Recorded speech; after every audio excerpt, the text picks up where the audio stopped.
Greetings, nerds. This is SNN Nerd. I'm your host, Sarah Belmont, and with me, as always, is our Mr. Producer, Will Polk. How are you doing tonight, Will? Doing very well, Sarah. Glad it's almost the weekend. So looking forward to just having some time off to chill and relax and, catch up on some shows before we get truly into the fall season.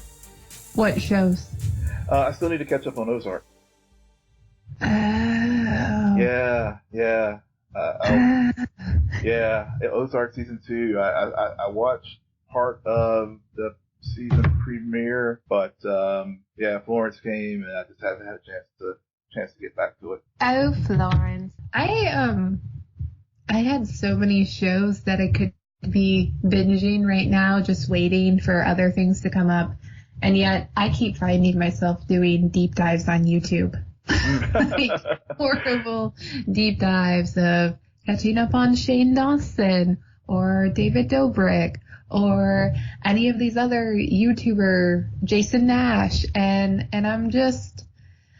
I don't know what it is, but I'm a little bit addicted to it. It's starting to kind of run its course, as these things do with me, but yeah, I kind of have just been geared towards watching YouTube lately.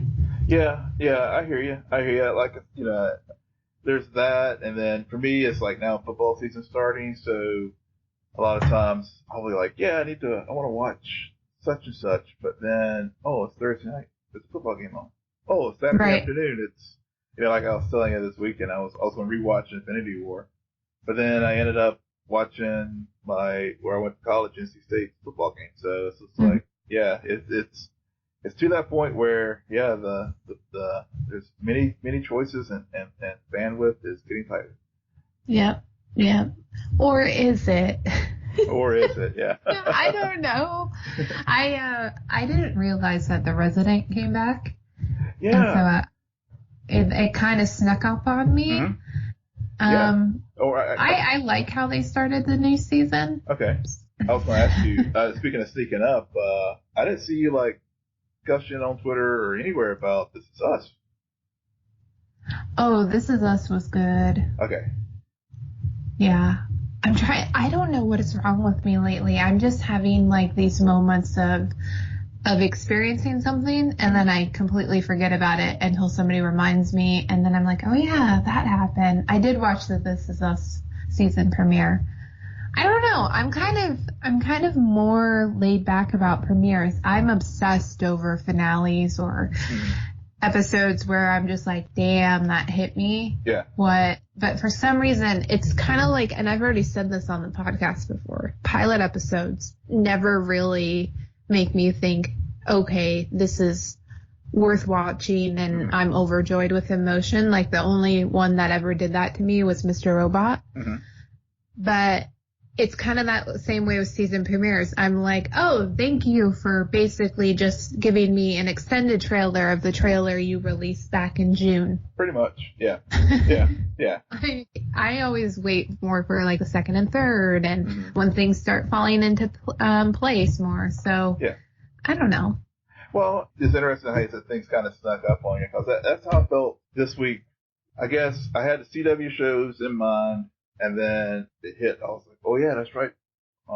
Fox is bringing back, all their shows this week, or some of the shows in their inventory this week. Like, for example, you mentioned Resident, and then another one that we got on last season, which was The Gifted. The Gifted. Oh man, I quote unquote watched The Gifted last night, i.e. I skipped a whole bunch of stuff. I had no interest in what was going on. I don't understand why everybody has to have their hair dyed in the series. I also I don't know. I was out of it. I really could care less about what's going on with these characters. Yeah, we talked about this in parts of season 1, and I felt the carryover into season 2. Agent Jace, as far as the Sentinels, I don't know. Yeah, where was he? Nowhere. Missing in action. The it just, when I watched it Tuesday night, I just felt it was all over the place structurally, in an annoying way too. It was just sort of like, after a while, I was sitting there watching it, and I just kind of lost interest. And I mean, there's some definite good points where they can go in the story, but it did, to your point earlier about season premieres, where they basically is just an extended trailer from what we saw at Comic-Con or whatever. That's how I felt this was. It was just a lot of stuff that's thrown on the screen to set things up, obviously, for the season. But I would have felt better if they had just maybe focused on maybe just the dynamics going on with the Inner Circle, with the Hellfire Club, or what was going on with the Mutant Underground. But it just felt like it was a jumbled mess, and there was just nothing fun about the show. Yeah. I really did like the cliffhanger of season 1. I liked the separation. We spent a lot of last season getting to know these characters, both when they were separated and when they were together, and then having that divide. What they did not do during the season premiere is explain the decision making of those characters in that season finale. And really motivate it to be like, no, remember, these are the characters you know. Right. This is their rationale, and this is why it's in conflict. Instead, it was more about, hey, let's come up with this really cheesy baby name and be like, oh, she's giving birth to a new era of hope for mutants. And I'm just, and then there was that weird side eye that was going on there, which makes me think that kid is not alive, actually. And something else more tragic happened, which, because I'm dead inside, probably means I'll be like, oh, that's so cool when it's revealed. Granted, I just put it out on the podcast, therefore that will not happen. It will not happen, yeah. I'm horrible. But I was not, I didn't even think it was choppy because I didn't pay enough attention to what was actually happening to even be like, how did they go from A to B? Yeah, this is where I think it would have, to your point, this is where the time jump was not helpful to the narrative arc of the story. Right. Because you had, or if they were going to do a time jump, it should have been a little smaller time jump.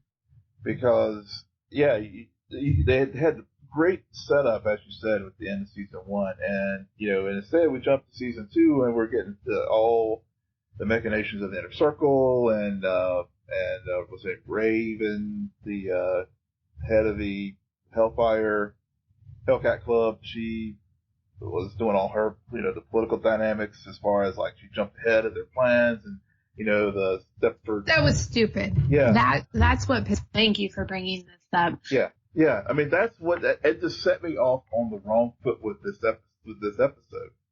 Yep.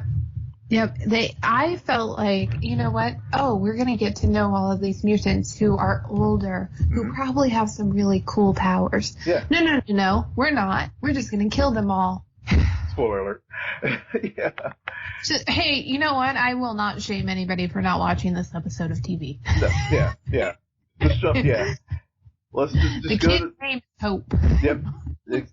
And, it just felt like it was setting up for the, big brother cousin of this show, the X-Men.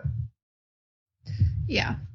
You know why the Hope thing stands out to me so much? Because the spin-off, the originals of the Vampire Diaries, they had a character who's a really bad character, and his redemption arc was also formulated around the birth of a child, who they decided to name Hope. Ooh. Okay, it's becoming a cliche, and writers need to stop doing this because it doesn't really, like, that's not a cool thing. They could have done an Easter egg of like a cool character, and then you get to watch that character grow up in the midst of this war. Right. Like, missed opportunity. Yeah. I don't know. But yeah, let's talk about this X-Men thing, because something else happened last night that I did not expect at all, nor am I really that deeply invested into. They finally dropped X-Men, the Dark Phoenix trailer. Will, please explain to me why they keep making movies with this set of actors and characters. They've been making these movies, I think, since 2011. Yeah, with James. Yeah, I guess Michael Fassbender as and James McAvoy as Professor X. And I'll have to be honest. This is the first trailer from this group of X-Men reboots. I actually liked, where I was like, actually, might go see this. Wrong. Was it the music? I think it was score. It's just a very well done trailer. That I felt, this is a pretty interesting arc of Jean Grey here, and visually it was just very interesting visually, and just well edited trailer that, like I said, I haven't had any, other than obviously Deadpool, I haven't had any interest in any of the X-Men films since forever. And this one was actually where I'm going to go contrary to like everything else I've seen online and actually say, hey, this one's not too bad, at least in my opinion. I don't know. I was intrigued. Yeah. And that's nice and lovely, Will. No. I watched it now twice or 3 times, I think. And I'm trying to figure out what it is where I didn't get chills. Yeah. I didn't get the impression that there is something that the writers are holding back on. I also, and this is interesting because we had this debate when we were talking about Captain Marvel. I didn't get that grand scale with this one. They set the story really well. I'll give them that much, that they explain to you, this is what's going on. Professor X, because he's so smart, does something stupid, which leaves us to the best thing to ever come out of X-Men. The storyline.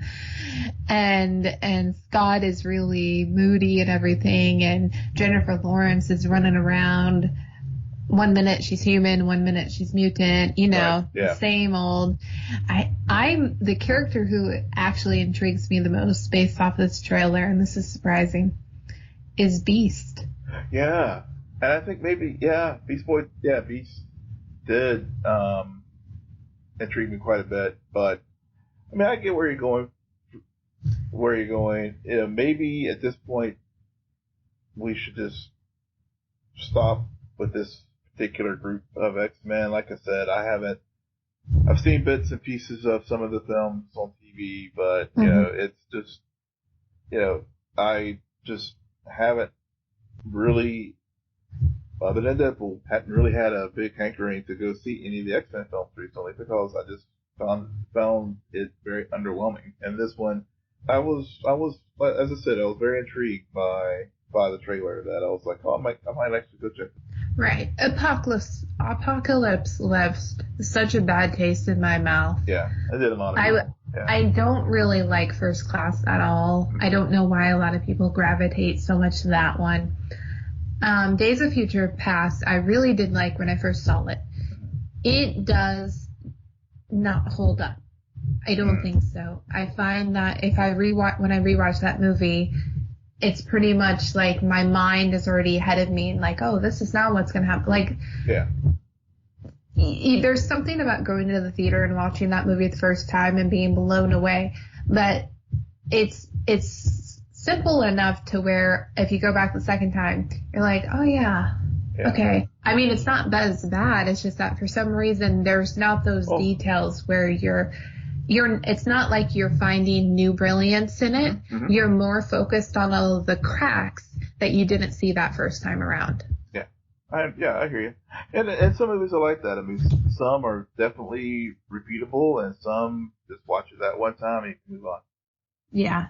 And I'm probably going to go see The Dark Phoenix. I'm a sucker for X-Men movies. Mm-hmm. They hold a very dear place in my heart, pretty much on par with Spider-Man. But I really am just anxious for them to wrap up this whole lineup and say, bring on the MCU X-Men and give me my Rogue and Gambit story. I saw something this evening, actually, I think, where this is just a rumor, but it might be a romantic comedy. And I need to dig a little deeper on that, but if I do, I'll post it on our show page. You know, if as long as Rogue is in there, I'm fine with that. Okay. I've wanted that since I was a kid. Yeah, everyone has. And again, I mean, I think I've been hearing about a Gambit movie for like 20 years now. Yeah. Yeah, it's like it's Deadpool when it first came out with Wolverine Origins. Yeah. And then all of a sudden you felt like any time that movie was mentioned, it would always circle back to Ryan Reynolds and like, he was perfect casting for Deadpool. Yeah. And then that like grew until you finally got it. Yeah. Yeah. Well, and I guess we can move on from the MCU to the DC. The Arrowverse. We're getting close to our return of Flash on October 9th. Kicking us off of the Arrowverse shows, and then Black Lightning, of course, which is technically not part of the Arrowverse, but is part of our DC TV lineup. Will makes us cover it, guys. I love that shit. Actually, I know you do. I love that shit. I know you do, and I think it's a good show too. I had to say it like that. Yeah. Well, I think it's funny. We spare you all hearing us complain about Legends. I know a lot of folks love Legends of Tomorrow, but if you're wanting Legends talk, we'll just go ahead, put it out there. This is not the podcast for it. So unless Patricia is on and we give her 2 minutes. Yes, yeah. So we'll let you guys, for you Legends fans, we'll let you know when Patricia's in the lineup, so you can get your Legends fix. Did they cast Captain Britain in Supergirl? I need to catch up on my casting news of Supergirl. What I basically know about Supergirl season 4 sort of dovetails into some of the things that dropped this week, which is it is an Elseworld inspired story where, if everyone recalls, at the end of season 3, we had Supergirl in the Soviet Union, and that's inspired from the Elseworld comic for Superman, where Kal-El lands in the Soviet Union instead of Smallville. But beyond that, I don't have many details as far as what we've discussed, at the end of season 3. But as far as, I guess, I do know that there's been some casting changes. I know Brent Spiner was going to come on at one point, but then I think he was replaced by Bruce Davidson, I think, to play the vice president. And I think Linda Carter, is she back? Is she going to be the president this season? I don't know. Yeah. I don't know. Yeah. I was not asking about that. Yeah, I know, but I was just trying to fill in some time here with some Supergirl casting news. I DM'd you the photo that I saw, which led me to my question. I'm sorry, I'm not checking my DMs right now. It's just it's an image, and I see Melissa, and then I see this other actor, and he has a giant flag of Great Britain flag on it, and I'm like, interesting. Oh, okay. Let's see. I see it now from our friend Ollie. Yeah. Yeah, like why? What other comic book character would do that? Now, granted, his shirt isn't isn't that kind of attire, but that jacket is. It is. It totally looks like that. Yeah. We shall see. Yeah. This Elseworlds thing, they announced it yesterday that that's what the crossover was going to be about, and there's a lot of excitement. And because there's so much excitement, I decided to be the one who's like, I don't like it. I have great reservations about this because I was so impressed by last year's crossover event. Mm-hmm. I am kind of disappointed that Legends are not going to be a part of this.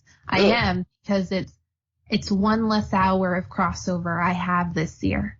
Well, fair enough.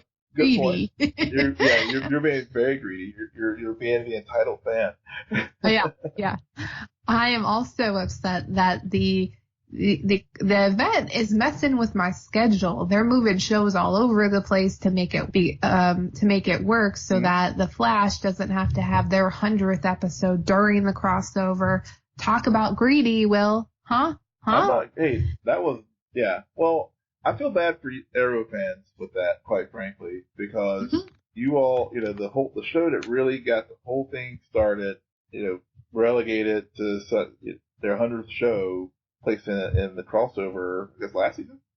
Mm-hmm. And, the powers that be would have been more, give proper respect to the show that really got the whole thing started and let it have its own standalone 100th episode. Granted, I know the Flash obviously has in some ways eclipsed Arrow as far as ratings and that kind of thing. No, it hasn't. Yeah, no. It has. I know I'm the Flash apologist for when the show is not up to stuff, but you got it. It has done better for years. So, but that being said, Stephen Amell is still a bigger star than Grant Gustin is. He is. Which is very interesting. Grant had, I thought at some point he was going to really blow up to be bigger than he started that he is. I don't know. He's too private. Yes, he is too private. Yeah. And that's one. And two, I just don't know if he has he's had some very, quite frankly, he hasn't done much outside of the show recently. I mean, he did that one film with William H. Macy, which was critically, trash. And then, he's done the short film with Tom Cavanaugh, but beyond that, he really hasn't done much during the off season. And I mean, that's his choice. That's what he wants to do. Great. But, at least Steven has taken chances. Granted, Teenage Mutant Ninja Turtles, but, he's got his American Ninja thing. He does, the wrestling thing. I mean, he's just out there more. And as you said, Grant is more private.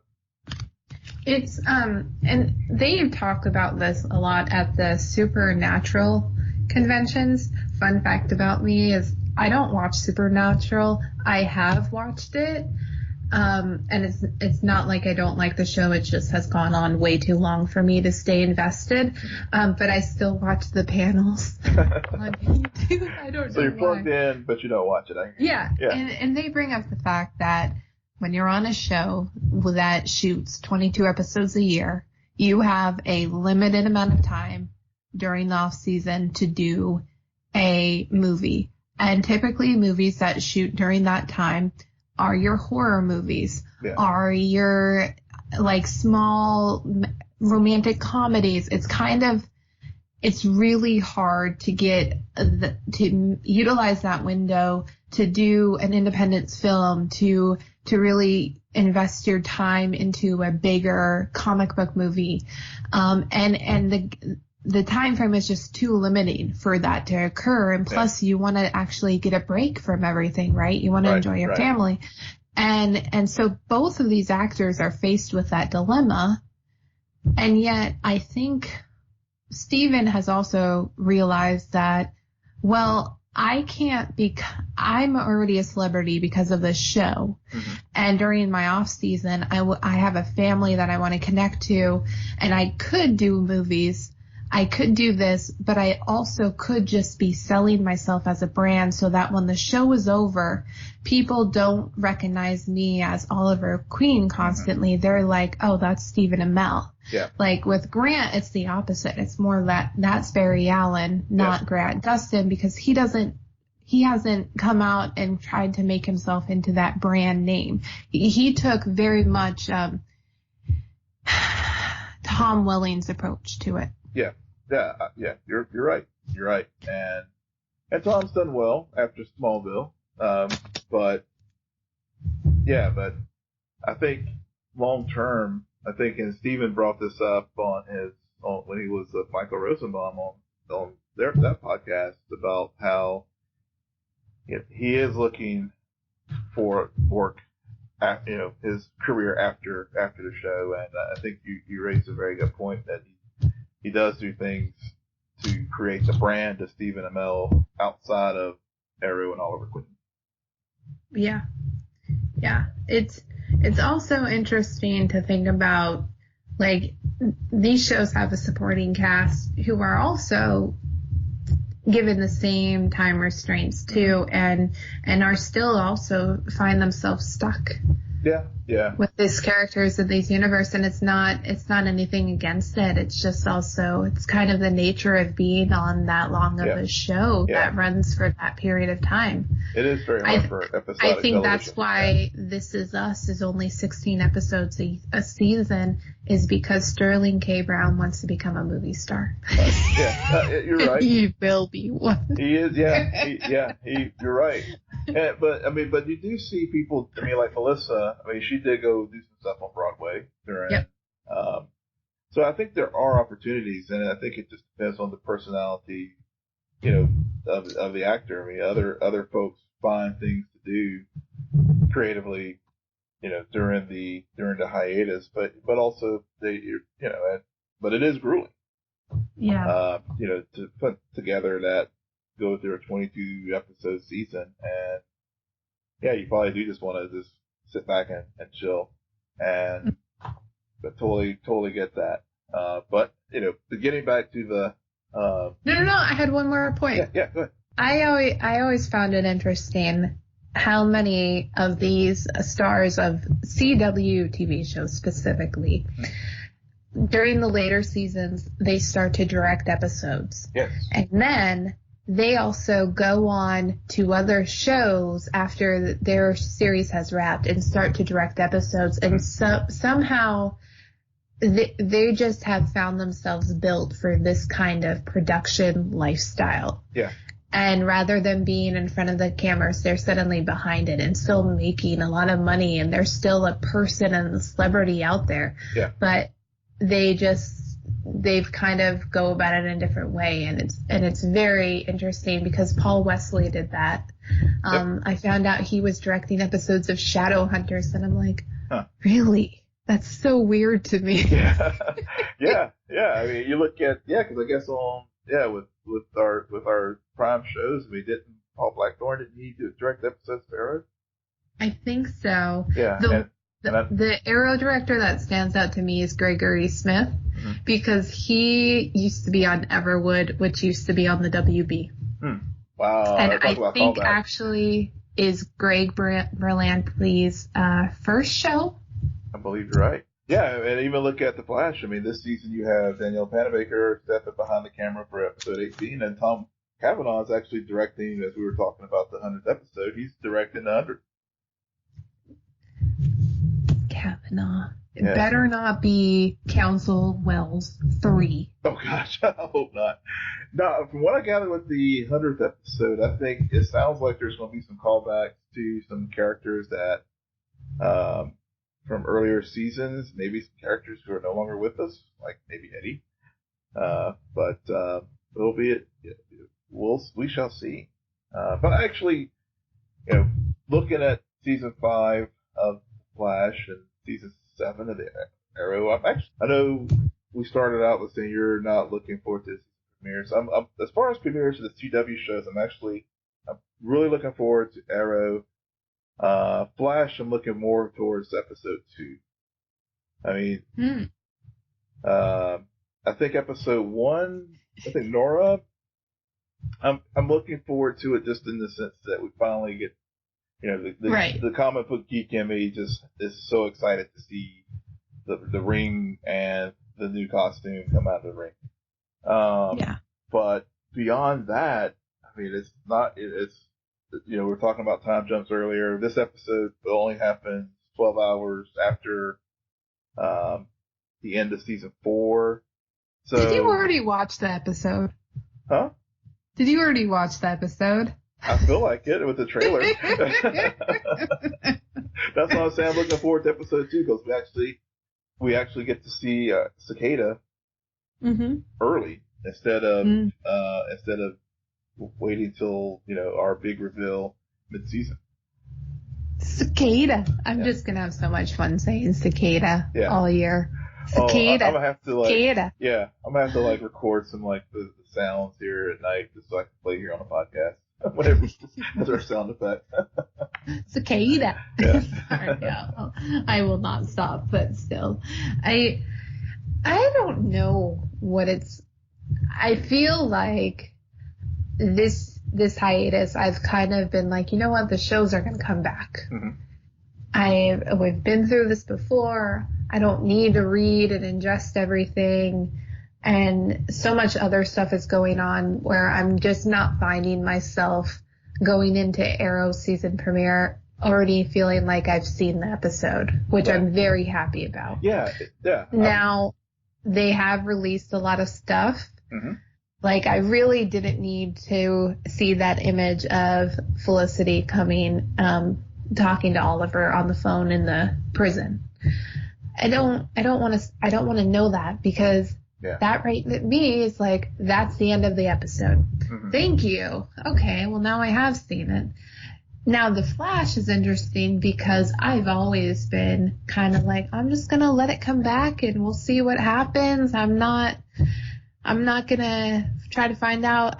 But you said something really interesting to me, because everybody knows this. I don't read the books. So I don't know what all the Easter eggs are. But something that they did announce with the crossover is that the Monitor, and I believe your explanation was that this is hinting at Crisis on Infinite Earths. Yeah. So with the Monitor, you have the this really gets into our whole discussion with the multiverse. And something you said to me earlier when we were talking about this earlier this week made even more sense as far as why I'm actually looking forward to the crossover. First, with the Monitor, you have the Monitor and the Anti-Monitor, and basically the Monitors are basically the guardians of the multiverse. And as we know, in the comics it's 52, I guess in the CW shows 53 separate Earths. And so in Crisis of Infinite Earths, the Anti-Monitor was trying to destroy the multiverse. And actually, we've seen the headline many times, Flash disappears in Crisis. And I think every season that headline has shown up in some form or fashion on the Flash. And so it's interesting to me from hinting at that with the Monitor showing up in this crossover, leading to, Barry Allen's ultimate demise when he vanishes in Crisis of Infinite Earths, because in the comic book, Barry was gone for years, and Wally West stepped up and took over as the Flash. What you mentioned about the Elseworlds is things that in Elseworlds and the comic continuity happen outside of the normal DC continuity. So you can have all these stories, like as I mentioned before tonight, Superman showing up in the Soviet Union versus Smallville, and how things changed from that. There's one dealing with Batman and Thomas Wayne, and there's a couple others as well where we had these what if scenarios, which we talked about earlier. And I know you were wondering if we're going to get into this kind of what if in the crossover. Mm-hmm. So it's possible, especially given that, they are introducing Batwoman and Arkham Asylum in the crossover, as possibly a backdoor pilot. Is this going to be one of those scenarios where it is a what if? And we also have this, Nora Freeze, Cassandra Amell coming on to play that. And I remember Steven posted on his Instagram a cast that, everybody was like, oh, here comes Mr. Freeze, around the same time. So, maybe we do get into this, your theory of this Elseworld being a what if type of scenario. And then, but also we get introduced to the Monitor, who's the guardian of the multiverse, building our way ultimately to, Barry's demise in the future when he vanishes, saving, the multiverse from the Anti-Monitor. Oh, Barry, you're going down. Yeah. No. I'm so not excited about them allowing him to be Mr. Freeze. And then the fact that they cast his real life wife as Mr. Freeze's wife. Yeah. There's something about that where I'm just like, why? I don't want that Elseworld. I think I'm very trepidatious about how they're going to use this crossover event to catapult Batwoman's show. Mm-hmm. Do not make Batwoman's show basically appear as a what if scenario and kind of in a weird tangential way connected to everything else.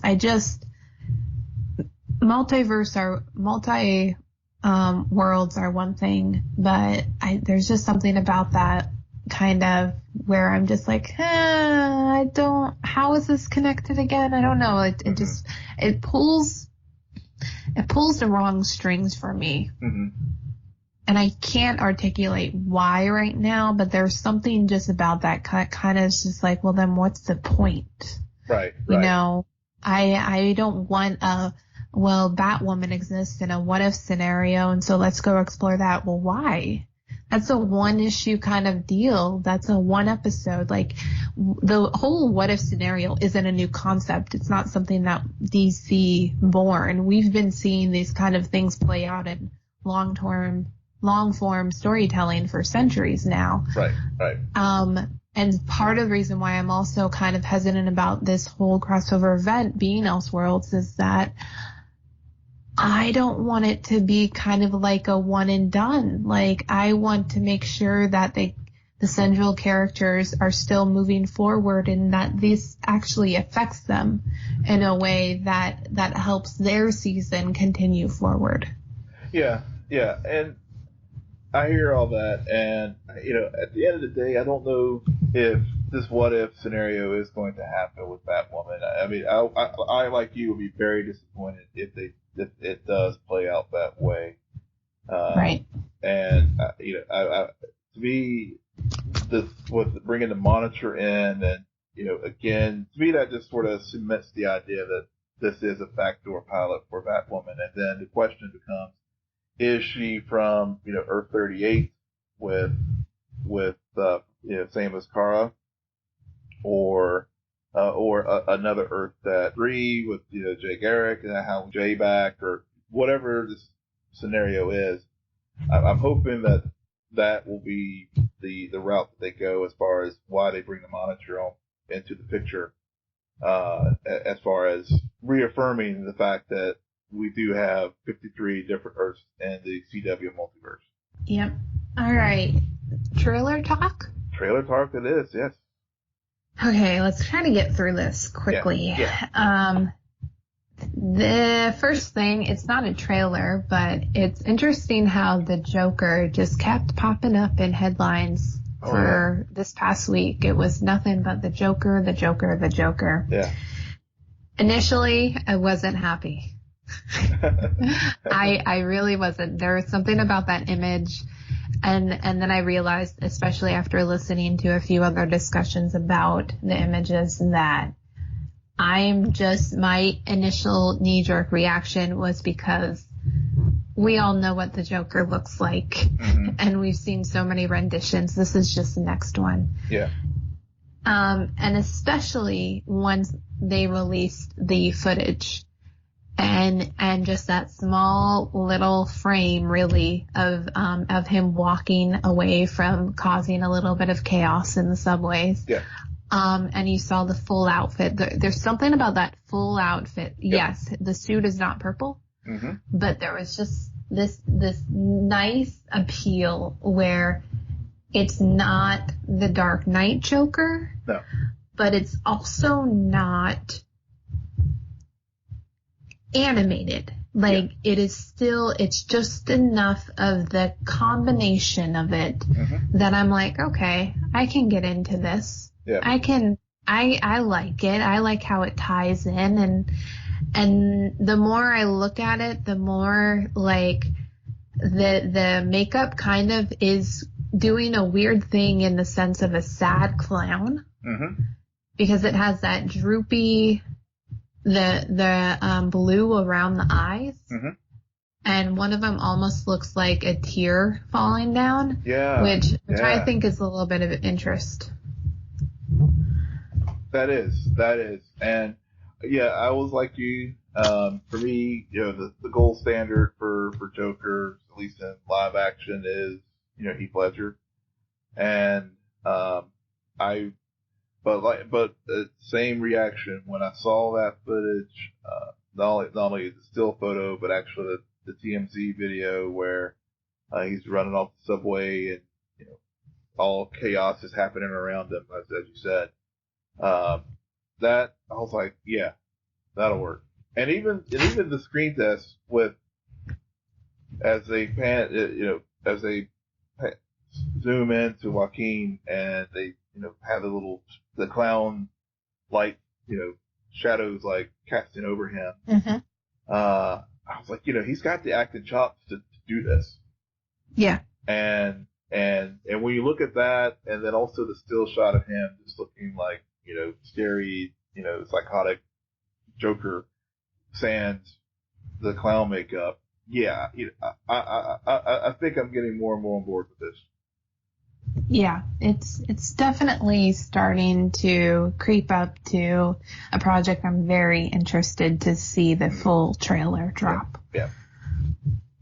Another trailer that actually did drop was Bumblebee. Yeah. My thoughts on Bumblebee is I actually like this, and I wish this is how the Transformers actually started. Because I've gone to swearing off Transformer movies to Bumblebee. This and seeing all the Generation 1 callbacks as far as the Transformers in the second trailer. They might get my money at Christmas time. They won't get mine.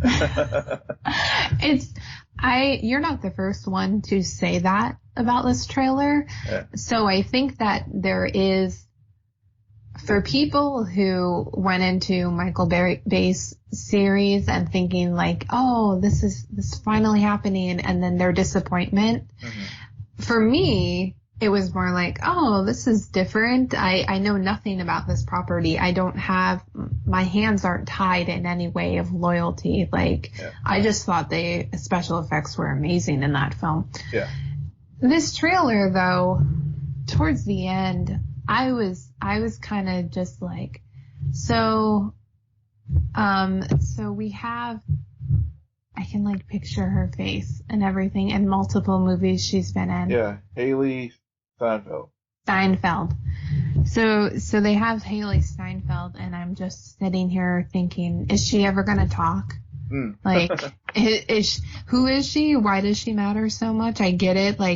She takes care of Bumblebee. Mm-hmm. They develop a bond, a kindership. Yeah. I've seen it all before. Yeah. I don't know. I'm kind of over. Well, for me, again, as I said earlier, it's a Generation 1 thing. It's Throwback Thursday. We're recording tonight. Callback for nostalgia for me, seeing that and just how didn't really get that with the other films. So maybe that's what's motivating me to be like, oh, I might actually go check this out. Right. It's interesting when we compare it to the next trailer, Fantastic Beasts 2. Yeah. Oh. Yeah. Ooh. The spin-off series, the prequel, whatever you want to call it, to Harry Potter. Mm-hmm. Oh, I saw the first Fantastic Beasts. Uh-huh. Lukewarm about it. I didn't really care. I was missing something, and then I saw this trailer because I was also not looking forward to the sequel. Mm-hmm. I'll admit it, but I saw this specific trailer, and I realized what this property has been missing since the first movie: Harry Potter lore. Yes. Like, there is something so magical, pun intended, about the world that J.K. built in the first series. Mm-hmm. And if you're going to give us an additional property that ties into that, you better back it up. Yeah. And this trailer showed that, no, this time around you're going to get what you kind of wanted that first time, mm-hmm. and then some. And I'm really looking forward to it now. I couldn't believe this trailer, and I'm so glad it's the last one because I don't need any more information. Yeah, I'm there with you. I'll disagree with you a little bit. I actually enjoyed the first film because it didn't have too much of the Harry Potter lore, and it was able to stand on its own merit. And so for me, I really enjoyed seeing another story from that universe. And, obviously the Potter influence is being there, not to the extent that clearly it looks like, it's full on in Fantastic Beasts 2. But this does seem to, I think it will surpass some of the films in the original Potter films. No, it won't. I think it will. I mean, let's get back to the second film. Come on, let's see. I mean, I will say the Christopher Columbus ones, they were the first two, kicked off the universe and stuff, but I mean, they're the weaker films in comparison to the others. And I'm not even saying the age of the actors either. It's just Crayon and other directors did such better jobs of just building that universe correctly. I get what you're saying. I was kind of meant it more as, for some reason, there's something about Harry Potter where I look at it as one giant story. And so I'm just like, that's one long film. It's just, it continues. What are your thoughts on Deathly Hallows Part 1?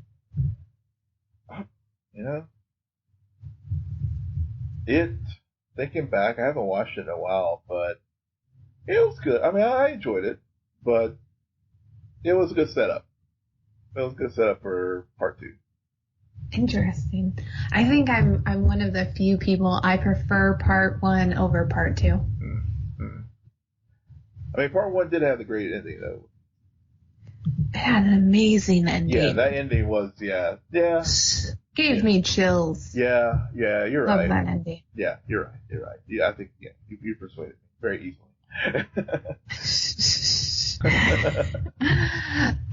Creed 2 trailer. Deja vu. All I can say is like, okay, it's like Rocky 4 in 2018. Okay, move on. No, it's not.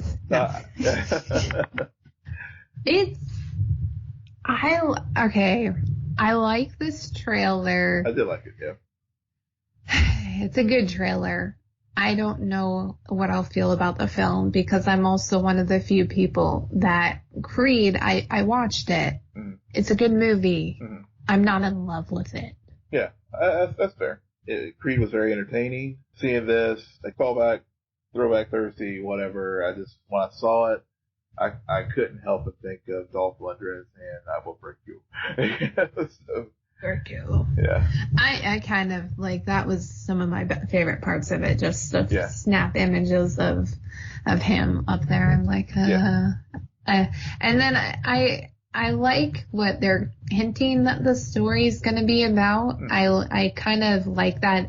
I am very fearful that I'm going to go into this movie And the first trailer had an image of, like, the first trailer, the first scene shows the Adonis basically laid out on a hospital bed, and it looked like he just got hammered. Yeah.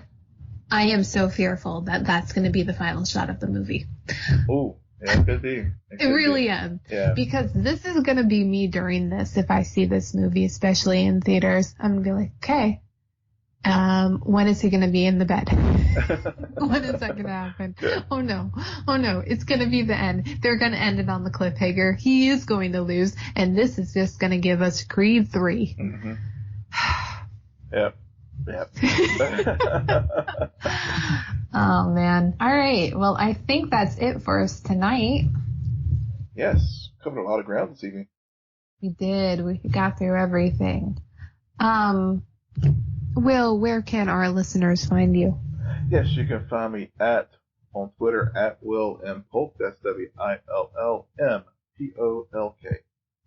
And you can find me at SJ Belmont, SJBELBONT. Please follow our crew on Twitter at SNN Nerd. Friend us on Facebook, follow us on Instagram, but most importantly, rate, subscribe, and comment on iTunes, SoundCloud, and Spotify. Good night, Geek Out. You're welcome.